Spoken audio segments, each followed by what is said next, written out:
Hello students, welcome to school Rupam. আজকের এই ভিডিওতে তোমাদের শেখাবো মৌলিক যৌগিক সংখ্যা কিভাবে বুঝবে, তার সাথে সাথে জোড় সংখ্যা ও বিজোড় সংখ্যা। দেখো, মৌলিক সংখ্যা হচ্ছে যে সংখ্যার উৎপাদক এক এবং সেই সংখ্যাটি, তাকে বলা হয় মৌলিক সংখ্যা।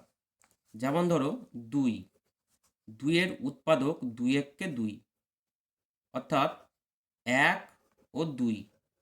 তাহলে যে সংখ্যার উৎপাদক এক এবং সেই সংখ্যাটা অর্থাৎ দুই, সেই সংখ্যাগুলিকে বলা হয় মৌলিক সংখ্যা।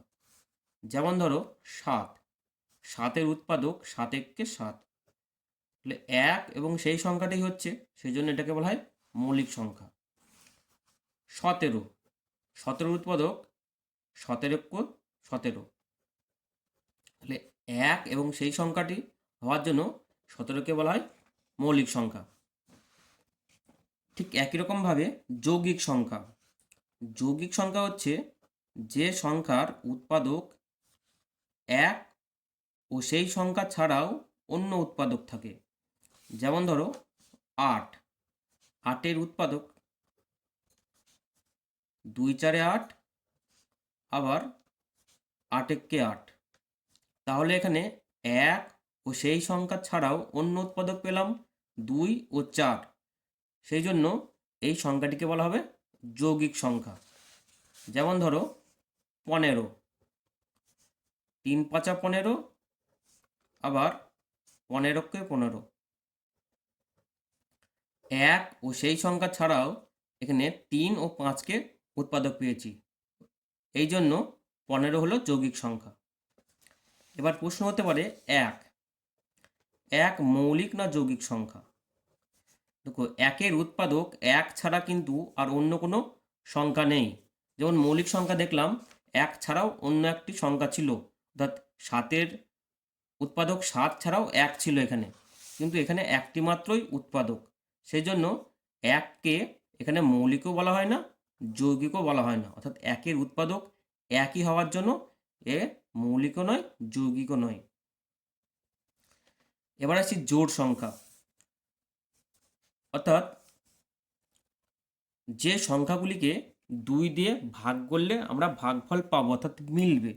যেমন ধরো দশ, দশকে যদি দুই দিয়ে ভাগ করি তাহলে পাবো পাঁচ, বারোকে যদি দুই দিয়ে ভাগ করি তাহলে পাবো ছয়, আঠেরোকে যদি দুই দিয়ে ভাগ করি তাহলে পাবো নয়, তিরিশকে যদি দুই দিয়ে ভাগ করি তাহলে পাবো পনেরো।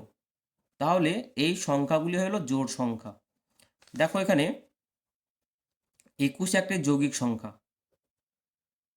একুশকে একুশ হয়, আবার তিন সাতকে একুশ হয়, তাহলে এখানে এক ও সেই সংখ্যা ছাড়াও তিন ও সাত উৎপাদক পেলাম। ঠিক একই রকমভাবে আমি যদি একটা সংখ্যা নিই পঁয়ত্রিশ, পঁয়ত্রিশকে যদি দুই দিয়ে ভাগ করি তাহলে এখানে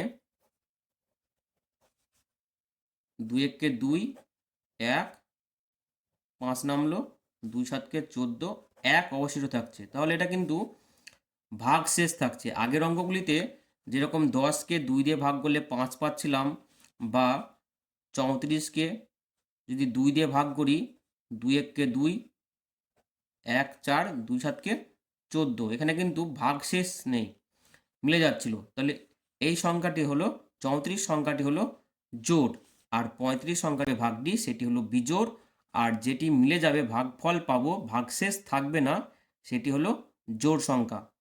যে সংখ্যাকে দুই দিয়ে ভাগ করলে আমরা সংখ্যাটির ভাগফল পাবো, ভাগ শেষ থাকবে না, অর্থাৎ মিলে যাবে, সেই সংখ্যাটির জোড়, সেটি হলো জোড় সংখ্যা, আর এটি হলো বিজোড়।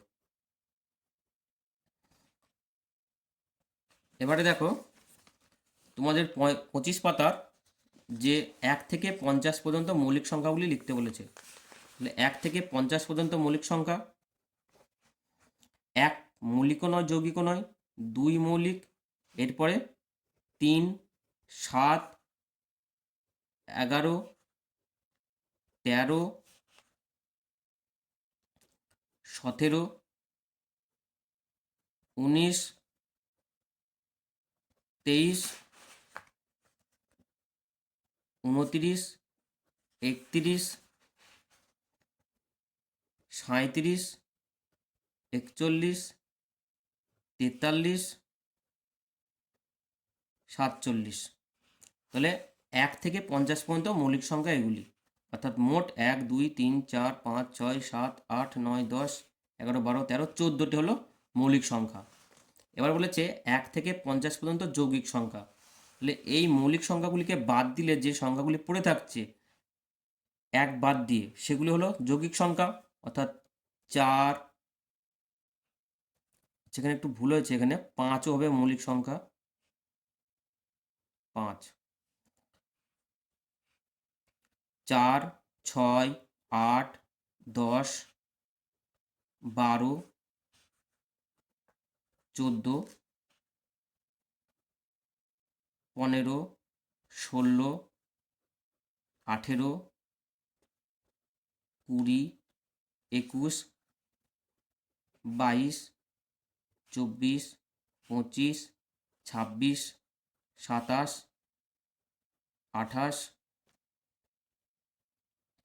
30, 32, 33, 34, 35, 36, 38, 39, 40, 42,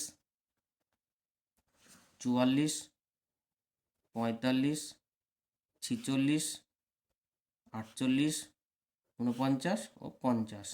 এই সংখ্যাগুলির প্রত্যেকের উৎপাদক 1 ও সেই সংখ্যা ছাড়াও অন্য উৎপাদক রয়েছে। 4 দাগে রয়েছে 2 ছাড়া প্রত্যেক জোড় সংখ্যা মৌলিক না যৌগিক তা লেখো। 2 ছাড়া, এখানে এগুলো হলো যৌগিক সংখ্যা। এই যৌগিক সংখ্যাগুলিতে 2 ছাড়া, 2 ছাড়া প্রত্যেক জোড় সংখ্যা, তাহলে প্রত্যেক জোড় সংখ্যা কী হবে? যৌগিক। এই যে 4, 6, 8, 10, 12, 14, 15, 16 এগুলি সবই হলো প্রত্যেক জোড় সংখ্যা, এবং সেই জোড় সংখ্যাগুলি হলো যৌগিক। তাহলে এখানে হবে যৌগিক সংখ্যা। 5 নম্বর, মৌলিক জোড় সংখ্যা লিখি। মৌলিক জোড় সংখ্যা, তাহলে মৌলিক জোড় সংখ্যা হলো 2 কেবলমাত্র এই মৌলিকগুলির মধ্যে জোড়